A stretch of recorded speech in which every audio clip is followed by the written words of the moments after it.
2022 should shape up to be the Zay Flowers show. But behind him, who will be the number 2 wide receiver for the Eagles? I'm going to go over the list of suspects on today's Locked On Boston College. You are Locked On Boston College, your daily podcast on the Boston College Eagles, part of the Locked On Podcast Network, your team every day.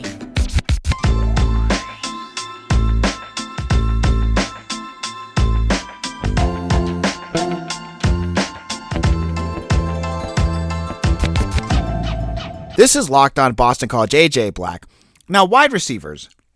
Going into the season, there isn't a lot of concern about this position. You have one of the best in the country in Zay Flowers, who is coming back for his final season with the Eagles, and you have good depth behind him. I really do think so. Even though you lost, I think, 4 or 5 players in the transfer portal between Jelani Galloway, CJ Lewis, Kobe White, Ethan Williams, Ezekiel Teed, they all transferred out.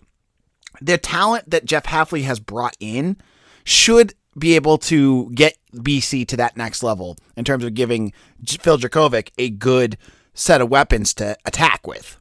So the big question going into the 2022 season is behind Zay, because Zay's going to get double teamed. He's going to get all the best players on him throughout the season. Who's going to be that number 2? Who's going to be the guy that when Zay is bracketed and there's 2 guys and he can't get free, Jurkovec goes to next? And it's not an easy answer. I don't think it's as straightforward as many people may think, because there are some really good options for Phil Jurkovec to go at. And I think there's 3 big names I'm going to go at, and then there's some dark horses that I think could also play a role in 2022. Now, the first name I think that's fair enough is Jalen Gill. He's the Ohio State transfer. It's his 3rd year with Boston College. And he had, ever since he's been at BC, he's had unlimited potential to become that number 2 wide receiver. And I think he has it. You know what I mean? When Jurkovec is healthy, I think back to that Clemson game in 2020, and Gill had one of those runs where, he was wide open at the beginning of that game. And I think he had like a 50-yard catch there. But he hasn't been consistent. There's games where he disappears, and to be fair, last year, a lot of it was because Grossell couldn't get him the ball. He finished second on the roster last year with 24 catches, for 269 yards and 1 touchdown. Now, I love Jalen Gill because he's a versatile player. You can line him up all over the field. I mean, he came out of school, I believe he was a running back out of when he committed to Ohio State. You can use him for a whole bunch of different things. And I think that versatility could make him a very valuable player next year. Now, I think in terms of players ready to take that next step, to go from solid to good. Because, 24 catches last year, and then he had 29 the year before. It hasn't been like he's been a burner for BC, right? He hasn't been that like elite wide receiver for BC. But I think this could be the year that things change. I think this is the year that he could, get 50 catches, 60 catches, and really start to open some eyes, because he's a good route runner. He has good hands. He's lightning quick after the catch. I think when I look at this roster, at a guy that could really elevate his game to that next level, Jalen Gill is one that I look at and I have circled. I think he's going to be a guy that Jurkovec, when he is not looking at Zay Flowers, and believe me, he's going to be looking at Zay Flowers a lot this year. He's going to be a focus of that offense, right? I think Gill's going to be right behind him. Like, he'll check him off and then go right to Gill or do some things with Gill, because he's a playmaker too. I think that's important to remember, that Jalen Gill is a playmaker, and I still think that he has the skill set to not only be that solid number 2, but to take that to the next level too, to become that player, like to get to the NFL, whether it's drafted or an undrafted free agent. I think he's got that skill set, and I love his game, and I think he's a player to really get excited about for 2022. So he's my first option. I think Jalen Gill could be someone, and I said 50 catches. It doesn't surprise me if he would do 50, 60 catches when you have a healthy Phil Jurkovec out there. But you want to get him his touches as well. So he's my first one. The second option as a number 2 wide receiver for Boston College is Jaden Williams. Now, this is a player that came literally out of nowhere last year. He was a late recruiting signee from Jeff Hafley. and he had a monster summer. Like, he wasn't an early enrollee. He came in June and then just tore it up. Every single practice report was Jaden Williams did this, Jaden Williams did that, Jaden Williams did this, Jaden Williams did that. Now, we've seen that happen, and we'll talk about Taji Johnson in a little bit, but Jaden Williams took it and then applied it to the field. You've seen, there's always camp heroes that, look good against the number 2s or whatever, and then when it gets to the prime time, they don't go over that edge. Jaden Williams did. Jaden Williams, as a true freshman, he had that big first game. I think he had like 3 touchdowns in the first 4 games. And, some of that is, you got a touchdown against Colgate, Temple, Missouri. But I think he's going to be a guy that I think will benefit, and you'll see more out of him with Phil Jurkovec back there, not Dennis Grosel. He's got good vertical. He's a good cat. He's got good hands. I like what Jaden Williams can do. So will he be? The big question will be, if I'm talking number 2 wide receivers here, will he be as good as Jalen Gill next year? And that's a tough question to ask, but both of these guys have good skill sets to do it. I like Jaden Williams. I think he's going to be, when you go out there, just think of this. You want to get yourself excited for Boston College football heading into next year. Phil Jurkovec goes back to pass. And he has 3 wide receivers out there. He has 3 wide receivers as Zay Flowers, Jalen Gill, and Jaden Williams. You kind of like that feeling, right? Like, you're going to get all that. If you have an explosiveness, I mean, you have one of the best wide receivers in the country in Zay Flowers, right? He can do a lot of things. And then you get Williams and Gill, if they're doubling up on Zay and they're focusing so much on them, those guys are going to kill him. They're going to kill defenses if that's what they're going to do. If they're going to just go man on Jalen Gill or Jaden Williams, Boston College with Phil Jurkovec should be able to exploit those matchups to get bigger plays, to get those explosives that they lacked so much last year. So I think that's Williams is going to be a name to watch. How much he'll take that next step will be something that it could go either way. I mean, he could stick as like a 20 reception guy, but I could see Jurkovec spreading the ball out, getting the ball to these other guys more often, because he seems like there's been questions. I at times Jurkovec has struggled at times with some of his progressions, but other times he's very locked in and can do that. That guy's covered. Go down his progression chart. If he does that, watch out for Gill and Williams. I love what they're able to do, and for wide receiver 2 and 3. You can't ask for a better group than this, I think. Now, in a moment, I'm going to look at some of the dark horses, some of the guys that BC has that could, maybe not be wide receiver number 2, but take that next step. And I think those are names you're going to want to watch for. We'll get into that in just a moment. BetOnline is your number 1 source for all your betting needs and sports info. Find all the latest sports developments, league reviews, and news, including this year's NHL playoffs and Major League Baseball. BetOnline is your continued source for all your sporting wagering information, including live betting, esports, and more. And BetOnline.net remains the best spot for all your sports scores, podcasts, and news this season. BetOnline.net is the fastest and easiest way to check in all your favorite sports and events, including MMA, boxing, and golf. As I said last week, during baseball season, I love the player props from BetOnline, whether it's got, Mookie Betts will get over 2 bases for the game, or Nate Eovaldi will have 7 strikeouts in the game, something like that. I love that. There's so many different options on BetOnline, and your imagination it'll go as far as your imagination can go, and that's why BetOnline is where I go to make my sports wagering bets. Head to the website today or use your mobile device to learn more about the trends in action. Head on over to BetOnline, where the game starts. Locked on Boston College here, AJ Black. Thank you all so much for listening.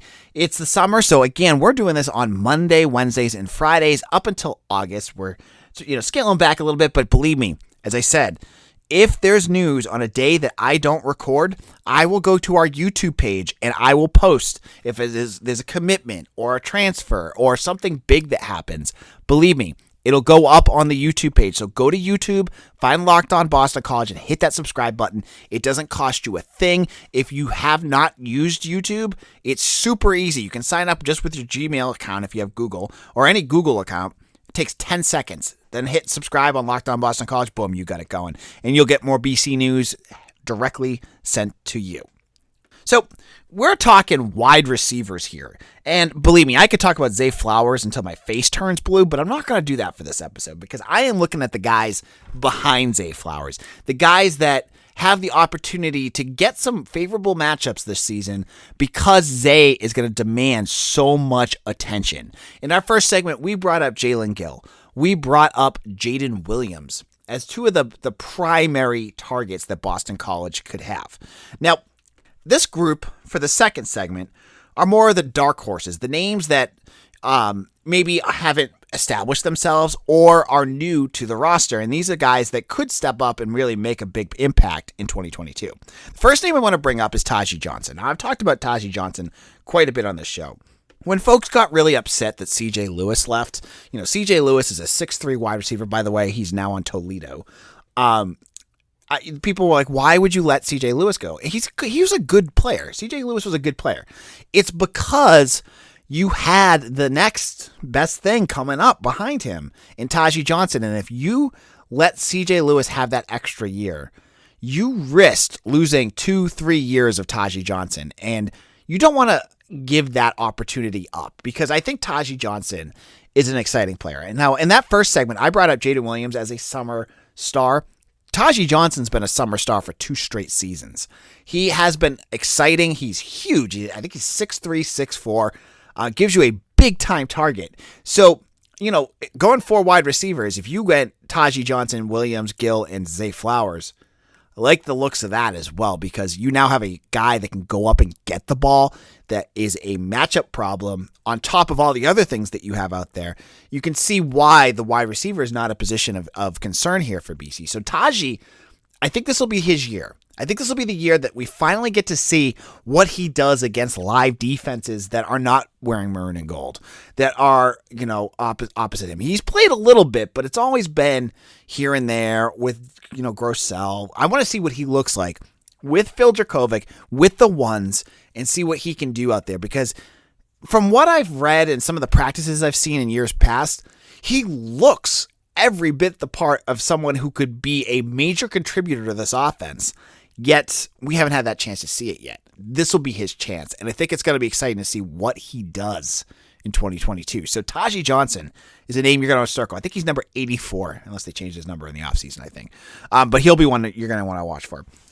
Now, also talking dark horses, this is a little bit of a cop-out, but not really, is another wide receiver who's not technically just a wide receiver. He's like a wide receiver / running back. Think back to almost kind of like what you hoped BC would do with Sherm Alston, but Steve Addazio couldn't figure out how to use him other than jet sweeps.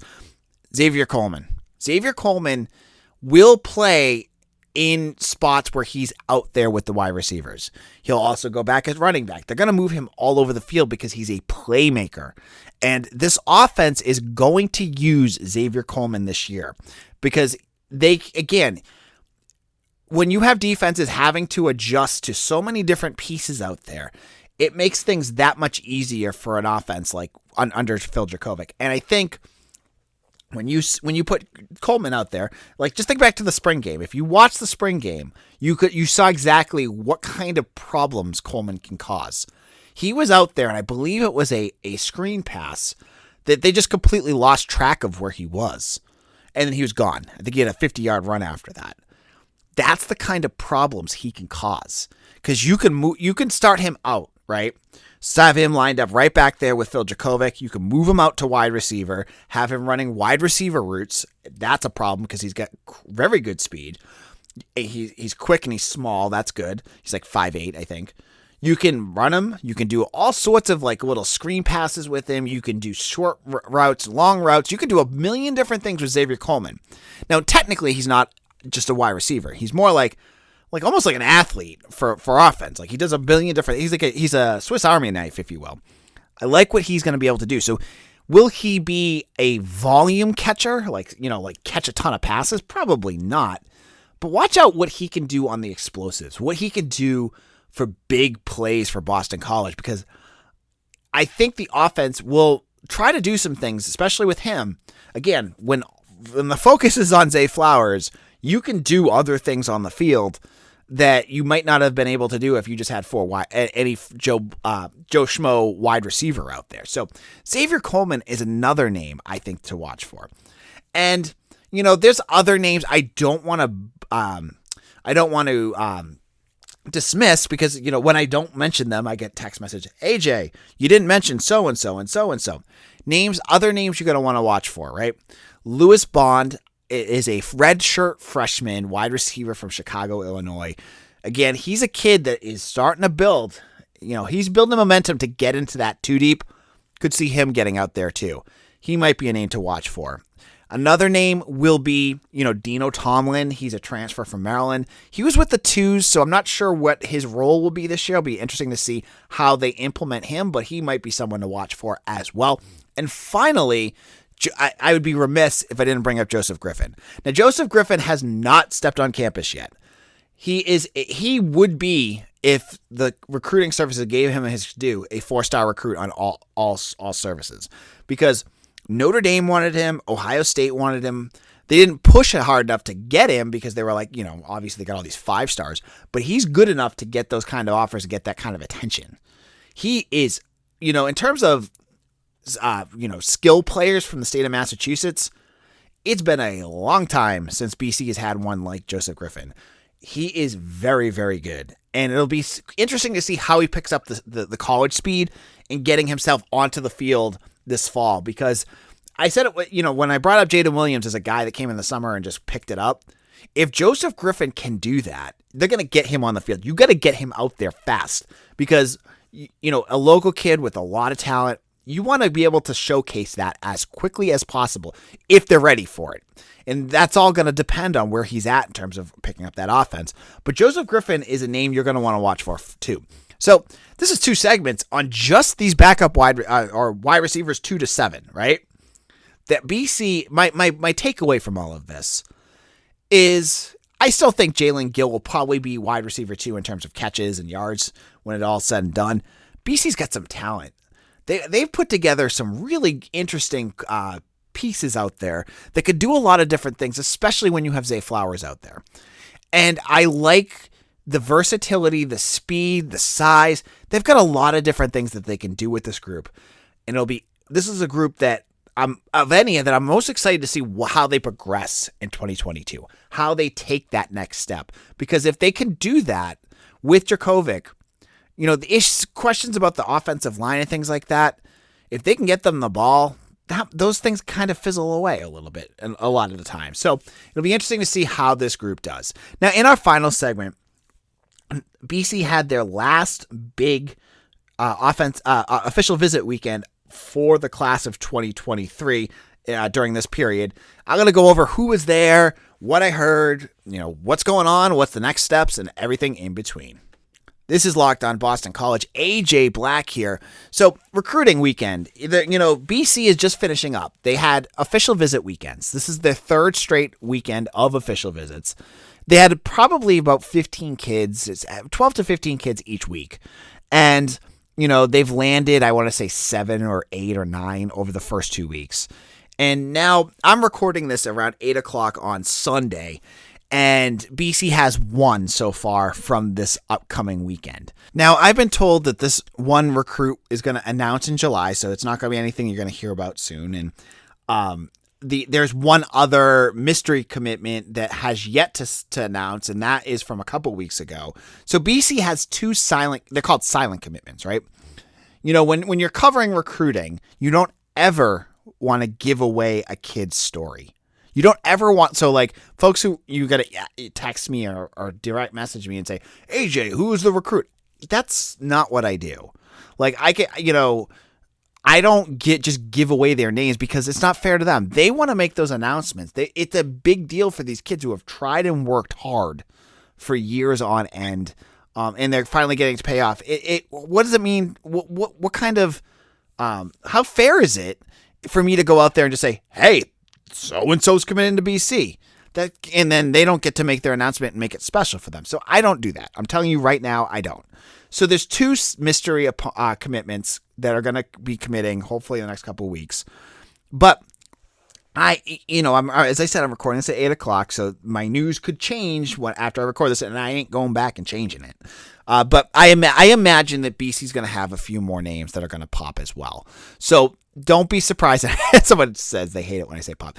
I mean, that Jeff Hafley will tweet out the "Let's go," and it's going to be a new commitment for the Eagles. I think there's going to be at least 2 or 3 more from this group that should be coming in soon, and I think it's going to be exciting because when you look at some of the names that were there this weekend, there's a 4-star. There's Dantavius Broswell, running back from Georgia, who took one of his official visits to BC. I think he took the other ones down in SEC country, but BC's in really good shape with this kid. He's a track star. He's like 5'9" and can run like hell. Love this kid. I think he'll be someone. I would cross your fingers that they can get him to commit. He'd be one to watch. You had defensive backs like Antonio Cotman, who had a huge offer list, and I believe he only took one official visit to Boston College. But don't overread into that because he lives right down the street from Virginia Tech. He's been there. He's someone to watch for. There's guys like, and I'm going to totally botch up his name, Falahe Foa from Bishop Gorman, home of Cam Barfield. He's a 3-star linebacker. Love this kid. He's down between BC and Cal, and BC was his final visit. I think he's someone I would watch for. And Ronan Hannafin, I brought him up last week. With him, it all goes down to what these other schools are. He's a local athlete from Cambridge. He's a 4-star, but his final 4, it sounds like it's Clemson, Alabama, Notre Dame, and BC. Now, if Clemson, Alabama, and Notre Dame aren't all too serious about him, BC could really go in and score this, because Hannafin has been to Boston College a bunch. He's an interesting one to watch for as well. So you see, there's talent all over the place here. Now, unfortunately, after this weekend, it goes back into quiet mode, which, as someone like myself loves to talk about recruiting, you have to wait, because this means that they can't do visits. They can't, there's restrictions on how much they can connect with coaches and things like that. So it's going to get quiet again soon. But BC is the, last I checked, 16th or 17th ranked recruiting class in the entire class of 2023. Combining rivals in 247. I think one had in 16, one had in 18. I think in the end, they're not going to stay there. This is what happened last year, so don't get yourself too excited right now. But will this class be better than last year? I think it will be. I think that there's potential here for BC to have an overall class that really is impressive from top to bottom. And that's what you want, right? When you have a guy like Steve Addazio got 4-star recruits. As much as you want to crap on him, he got 4-star recruits here, a couple each class. It was the fact that he'd get a couple 4-stars and the rest of his recruiting class was like a lot of misses. I mean, go back onto 247 arrivals and look at some of those recruiting classes. They're rough. You have 2 or 3, like, oh man, that guy's good, that guy's good, and then there's nothing. And that's not how you build a roster. You need to hit home runs more often than that. You need to get guys that are contributors. And I think that is the thing that Hafley is doing better. He is getting guys so that hopefully, I think it'll start this year, you're going to see if like a guy goes down, you have 3 other guys that can jump in to do that are ready to take that spot. And that is what makes this class impressive, because you're starting to build, as I showed you with the wide receivers, 7, 8, 9 guys that could play. You're looking at the defensive backs and you have 7, 8, 9 guys that can play. That is how you win. That's how you succeed in football. You don't need to have look at BC when they had Luke Kuechly. Luke Kuechly is one of the best linebackers to ever live, but they had nothing around him. And that didn't make a lick of difference. They weren't bowl eligible. He did everything they could. You need to have good players surrounded by solid players. And I think that's what Hafley's doing here. He's getting these good players. He's getting speed. You guys love speed. You're going to love to watch these guys coming in. But he's also building depth. And that will help this program take that next step. This is AJ Black. I hope to have more recruiting news for you on Wednesday's episode. So make sure to jump back here. We'll have all the news and everything in between here on Locked On Boston College. Make sure to follow me on Twitter at AJBlack_BC or at Locked On BC. And if you like this podcast, tell your friends and family about them. If they're BC grads or they're, someone who just likes following BC, say, hey, check out this Locked On Boston College podcast. It's 20 minutes a day. I think you'll enjoy it. Your word of mouth helps, and I know many of you have done that, and I want to thank each and every one of you who have recommended us to a family or friend. That is huge. So AJ Black here. Take care, everyone. We'll see you all again soon.